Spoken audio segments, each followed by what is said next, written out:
in the underground army. I joined the underground army at the ripe age of 16 years in 42, in the spring of 42, beginning of 42. Why did you join?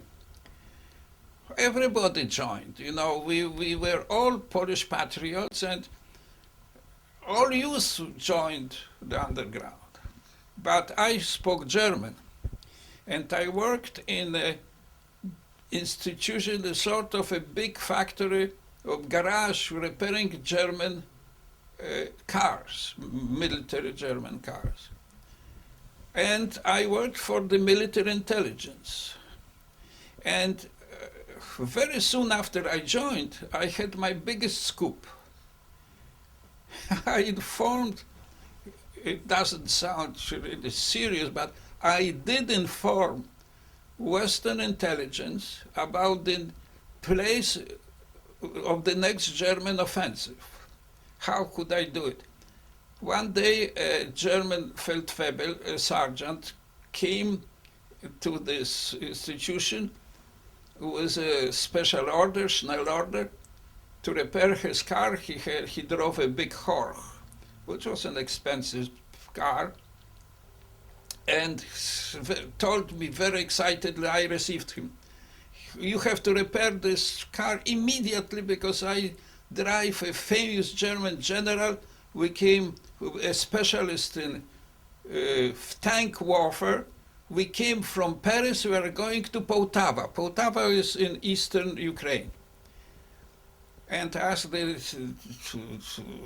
sergeant, "What's the name of your famous general?" "Oh, that I can't tell you, it's military secret." Well, I thought you were an idiot if you told me this, but that's all the worse for you.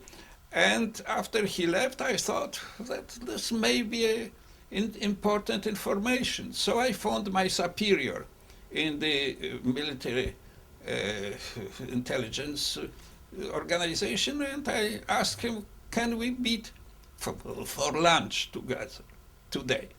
And he gave me an address of a quiet cafe which was called Swan, that is elephant.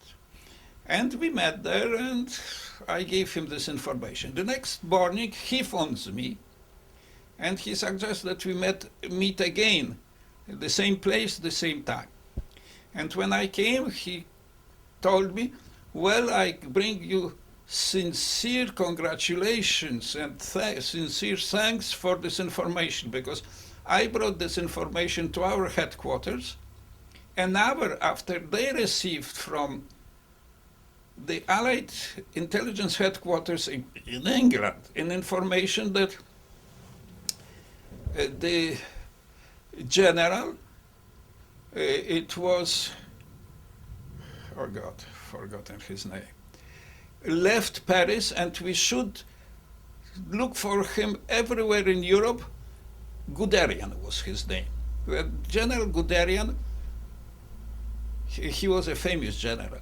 He left from Paris, where his headquarters, and we should look for him everywhere in Europe, because the message said, wherever he will go, there will be the next German offensive.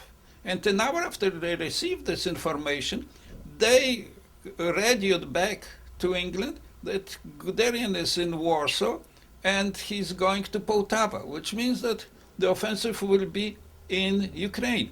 The result of this offensive was the famous Battle of Kursk, which was the biggest tank encounter in the history.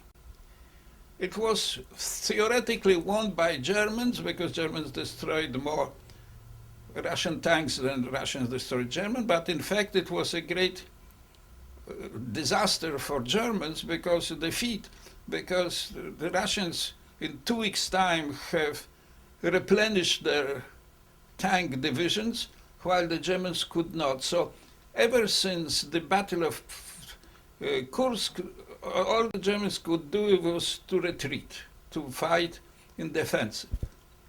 And how dangerous was it for you to be in the secret like that against the Germans? Well, let's put it this way.